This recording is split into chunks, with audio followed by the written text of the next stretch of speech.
Jason Noble, who is the VP of Global Customer Success at Vinli, which is a mobility data startup. Now, this is where I can embarrass him. He's spent the last 20 plus years as a chief customer officer, helping businesses across many sectors: financial services, retail, public sector, digital media, and more.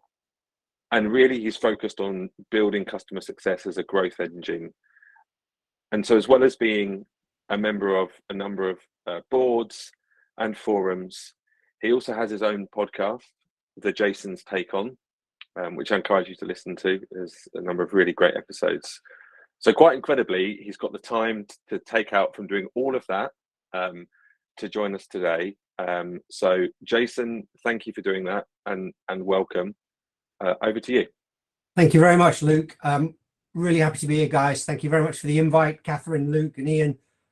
Thrilled to be here. I think to echo what Luke said about the community, there is something I think really unique and special with customer success, and the customer success network, the cafe, the community that you guys have got in Cambridge is really unique, and I really don't think we get it in any other industry. And I'm thrilled to be part of the community. I'm thrilled to be here speaking to you guys. And what I'm going to talk about today is how do we go about proving the value of customer success. There's a lot of talk about value and outcomes, but what does that really mean?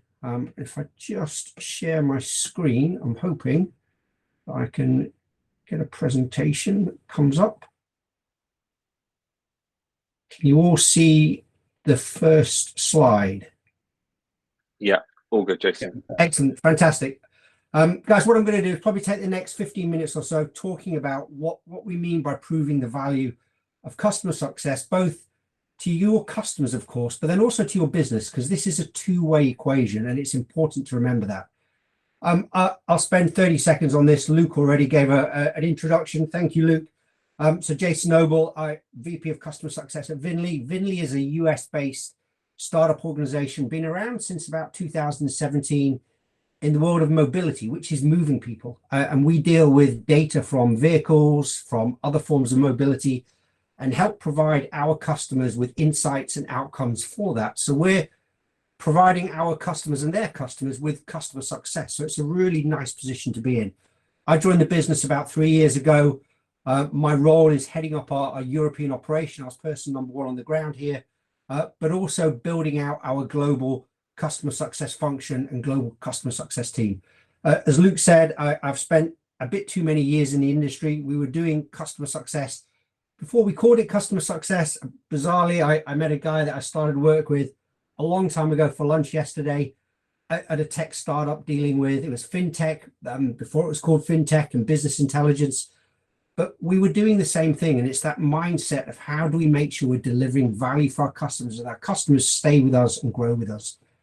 I've worked also both on the customer side and supplier side, which I think gives me a really nice insight into what to expect as customers. I've also worked with global enterprises like Sony, SunGard, and also more niche customer focused tech startups like Vinli, Good Lord, and some other ones there. I'm actually married to an ex-customer, but that isn't one of my playbooks, so it's not something I'm advocating. And bizarrely enough, my wife, she's been a full-time mum looking after our kids, but recently moved into customer success herself. And I never, ever thought I'd be talking on my downtime with my other half about customer success, but we do sometimes. So really what I really wanted to kind of talk through is the core of what we're trying to do in customer success is about value for our customers and proving outcomes. And for me, as I said, it's all about making sure that we are being customer centric as businesses. And the focus for me is helping businesses be more customer centric. What we have seen a big shift recently is we really are now in the age of the customer. If you guys know Dan Steinman, he talks about this a lot, and we've really got to rethink what we deliver for our customers. And there has been this fundamental shift, I'd say over the last 20 years, really to bring the focus back to the customer. And for me, it sounds strange. You'd never get a business that says, well, we're not customer centric. But what we've seen is big investments and great developments and evolutions in tech, in products, but we've almost put the customer to one side. But what we're seeing now is this shift going back to the customer. And for me, what we mean when we say we're customer centric is that we're really observing and responding to the changes that our customers are going through. And that's really critical, because if you look at the times we're in, we've had COVID, we've got lots of economic situations now and challenges, but our customers themselves are going through some big changes. So it becomes quite difficult to be customer centric, but being responsive and agile for that change, I think is really, for me, it's the critical thing. Now looking at what value is, I think value is a term that we, particularly in customer success, we talk about it a lot.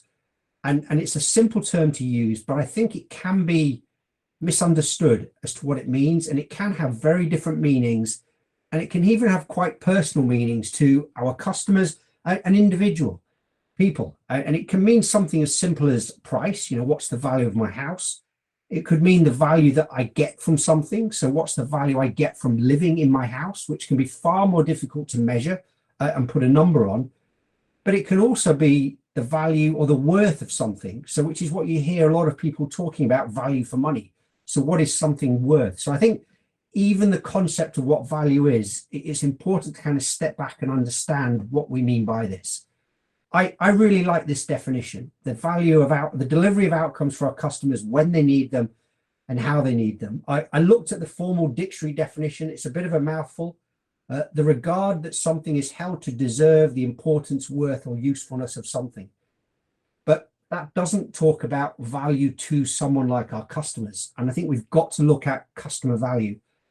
And we need to be quite precise when we're having those conversations so that everybody, yes, our customers, but our partners, our other people we work with, but our internal business and us really understand what we mean by it, what is value, and what does this mean for our customers.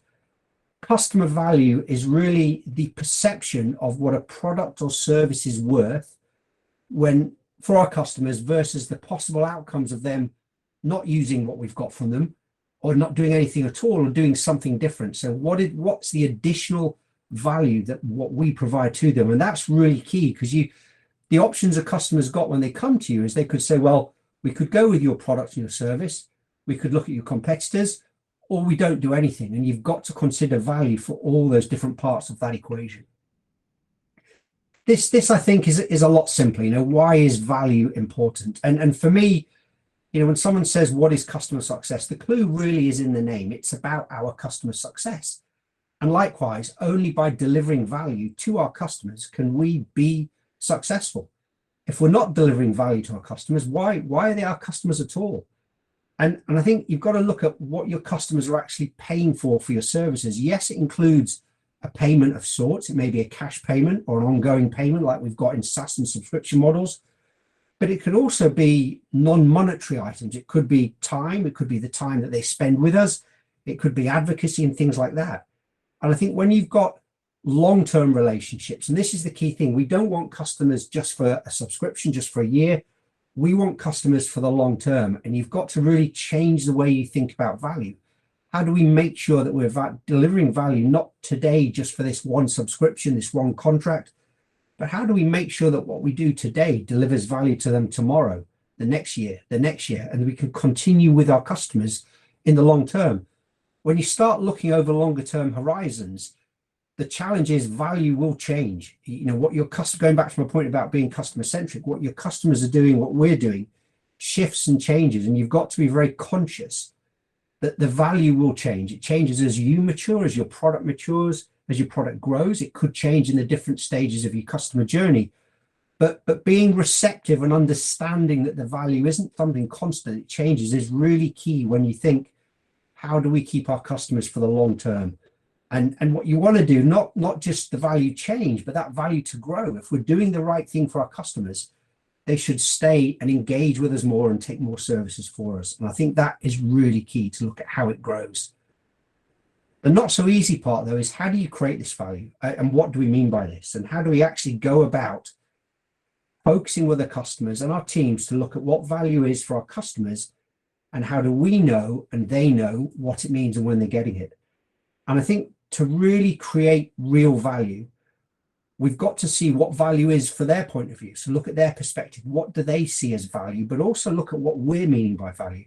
I talked about the ongoing need to deliver value. This is we don't just deliver it once, it's an ongoing service. And particularly if you look at customers interacting with our technology and our services, quite often through browsers, it's something that they're doing daily. You need them to be getting that value throughout their life cycle and use of the products. And I think when we look at what the value is for our customers, it goes back to that. Do we understand why we've sold this to the customer? What outcomes are they looking for? What are their expectations as to how we're meant to be delivering the experience? And the really critical thing is to make sure that we're capturing this in a very early part of the initial sales engagement.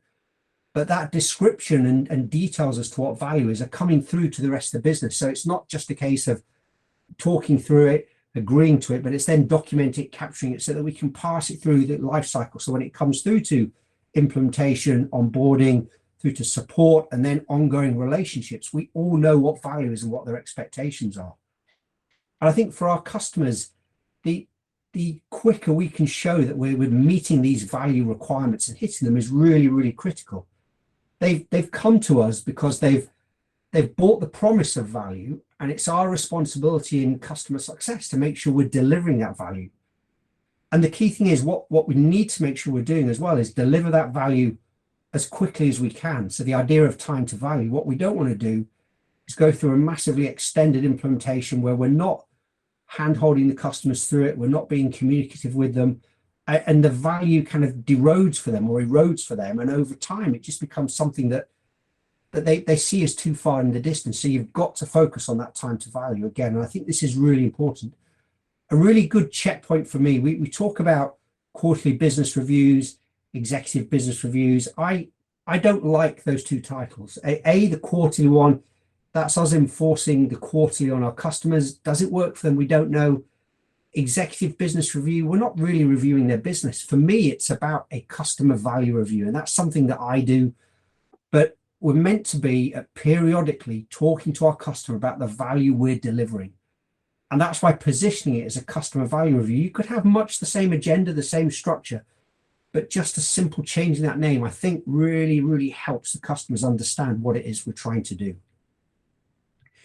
I talked earlier on about this age of the customer, and we really, I think even as us as consumers, you know, we all use mobile phones day to day. We all know, look at me, if I look at my kids, their interactions with them, what their expectations are from these apps has fundamentally changed what our expectations are in the B2B world now. So our experiences and behaviors as consumers in the B2C world has changed what we're expecting in the B2C world. So it really has put the power back into the hands of the customer. The landscape has changed massively. I don't think there is an industry to exclude from this, but in every single industry, the competitive landscape over the last 5-10 years has massively shifted, and it becomes challenging for us to competitively work in these industries. If you look at the idea of marcoms, if I look at marketing technology, I think going back 10 years, there was something like 70 suppliers. There's now something like, it's 10,000 plus. How do you differentiate yourselves into this? How do your customers come into it and know who they're working with? All of your competitors are trying to do the same thing. And this point about your customers don't have to stay with us. It's our role in customer success to make sure that we're delivering value through our product. And yes, customer success is a wider team initiative, not a wider business initiative, not just our teams, but we want them to stay with us. And what you need to start looking at is how do you make sure that customer success becomes part of your sales pitch? If you're not already, or your sales guy should be talking about customer success. It's a competitive differentiator. If we're doing it right and our customers are getting the right experience, the right outcomes, and the right value, it's a really big thing to sell and can really help our sales guys close those deals.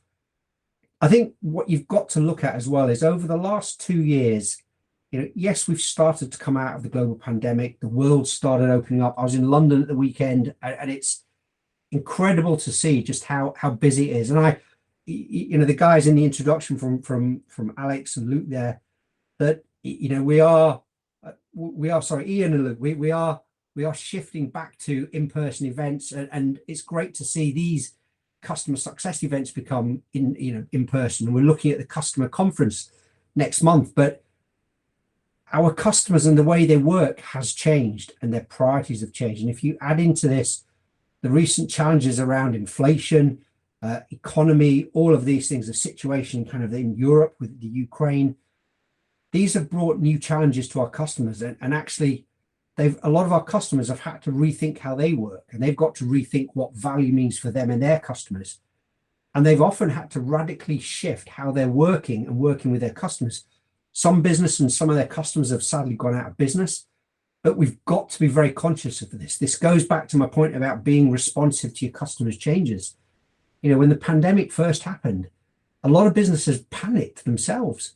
But what some really good businesses do that were looking at the customers first was really helping their customers, seeing what else they could do, understanding that their customers might not have been using their tools, but what else can they do to support them? And it's really important to do that and to understand that as our customers shift, we've got to change as well.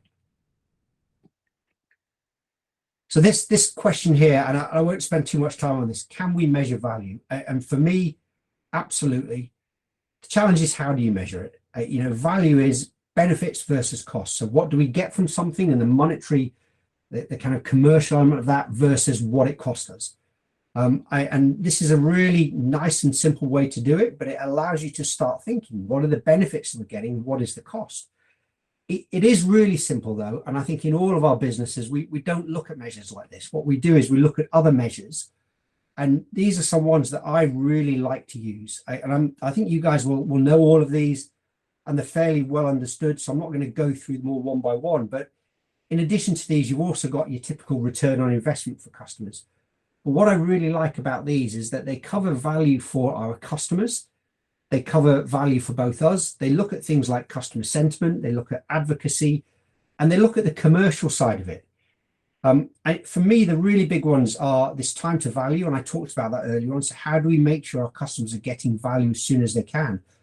But what around outcomes delivered here? And what I really like to do is talk about kind of a ratio of outcomes delivered over outcomes expected. So the higher that number is, the better things are. And over time, I'd expect that number to increase. We may reset, we may look at new outcomes, but you should see that number going from a low number when you've not delivered any outcomes, increasing, then resetting. But it's a good one to keep an eye on over time, to look at what you're actually delivering. And going back to those customer value reviews and meeting with your customers and demonstrating what you've delivered and getting their feedback on it. I mentioned before, you know, the value is absolutely a two-way thing. This is about partnerships with our customers. And the way we work at Vinli, we work like an extension of our customers' teams.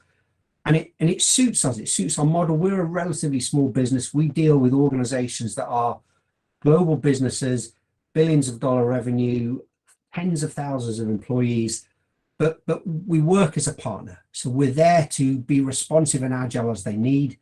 But as I said, it's two-way. What you've got to look at is, what's the value that we're getting from this? And yes, you can look at the commercial value. Yes, you've got to look at the incremental profit and loss we're getting, the actual numbers. But you can start looking at things like advocacy. As I said, you know, our customers telling other people about us is incredible. That's a massively powerful marketing tool. And I think you've got to consider these things beyond what just the numbers. And that's why I've said, you know, the value for us can be different. There are other ways of doing it. And it's different to what our customers are looking for. The other really important thing to look at is the cost to deliver the expected value.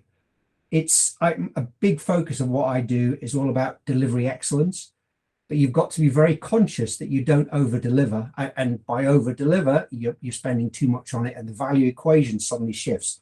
So again, be very conscious about this. Understand the cost of what you're delivering. And when you move into a mode where you're over delivering, and sometimes there is a need to do it, understand why, make sure you're communicating internally, and make sure you're setting the right expectations for your customer. You know, if you don't provide on-site 24/7 support, 24/7 consultancy services, talk the customers through this, let them know what the normal course of business is, and explain why you're doing this as an exception to them. I think that's really important to kind of set the scene for them. I've touched on this earlier on, but I think it's important to go through this in a little bit more detail. We have massively this year and last year seen this big shift back to the customers. I said earlier on that there's a lot of organizations have built technology solutions, and a lot of us are working in these organizations. But the focus has, I feel, moved away from the customers, and we're now seeing it coming back. And you've got, as I said, things like the competitive landscapes, changing marketplaces. Technology has been this massive enabler for us. But what we've got to do is make sure we're continually focusing on delivering excellence. We're upping our game and making sure we're always delivering value, and that the expectations for the customers, we're being responsive to those. It is, I think 2022 I can't believe we're almost halfway through the year, but it's another year of constant change. Things are so different now than they were at the beginning of the year. And this change and rate of change isn't going to slow down. Every year there's going to be new external events, marketing events that come in. They're going to impact this. And we really do live in an era of constant change and constant expectation change. And as customer success professionals, we've got to be change agents. We've got to help our customers manage and navigate this change. Our businesses will need to go through changes as well. And you've always got to remember that our customers' priorities are very different to what ours are. So be very conscious of those. What I'm very conscious of as well here is I don't just want to talk about what theoretical value is and all this. So what I'd like to do is just give you guys a couple of things that we can do today that you can really start right now. What can we do? What does this really mean from us today, and what can we do? And I've captured kind of 4 really key things here. Number 1, capture the value for your customers, and do this as early on as you can. Make sure you document it, feeding it into your CRM process, into your customer success process, but make sure it's shared and accepted widely in the business. You may get some conversations where you're brought in early on in a sales process and there's a misalignment with value, but you should be having these conversations to let the people know up front. So capturing it is absolutely critical. And this is, I think it sounds harder to do than it really is.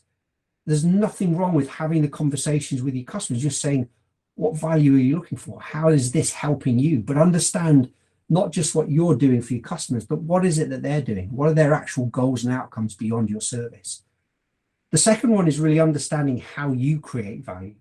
So what do our tools and services really do for customers? We can look at existing customers, advocacy, we can look at case studies, but understand what this really means. How do we think from our CEOs, our founders, how do we think we're creating value? And again, all of these things, document them, share them, and really kind of internalize them. The last one, I really like the idea of this, and this is something that I've done and do a lot of it. It's this idea of a value map, where you look at what value are our customers expecting, what's the value that we deliver, and what's the gap between them. And if there is a gap, and inevitably there is, how do you go from value of what you're delivering to what the value customers want from you is, and create a map. It's like a journey map. But what steps do you need to go? Are there product changes? Are there process changes? Are there changes in how you work with your customers, the level of experience? And then the last one is this: consistently measure value delivery. So not just the value, but delivering that value, which when you go back to kind of outcomes delivered. And I think that's really, really, really important. Make sure that we know what it is. So those, for me, are really 4 key things. Capture what the value is, understand how you create it, create the value map, and then consistently measure your value. And then to go back to what I was saying, as value does change, this becomes cyclical, and we can go through this and start back at the beginning, capture what the new value is. What I'd like to do before I kind of just go into the breakout session here, just a closing thought. And I got invited to speak at another group in London a couple of weeks back, and we were talking about long-term. How do you work on long-term customer relationships? And one of the really key things here that really struck me was change your mindset. And if you were to think, we don't want our customers for a year, and 20 years might be a bit ambitious, but think, if I want to keep my customer for 5 years, what does that change in terms of what I'm doing today? How does that change how we're delivering value? Do I know what the value is likely to be in 5 years' time? And try and get ahead of it. And I think it's a really good exercise to go through, because you can start thinking more strategically about our customers, and it can potentially change your interactions with your customers. That's it from me, guys. Thank you for your time.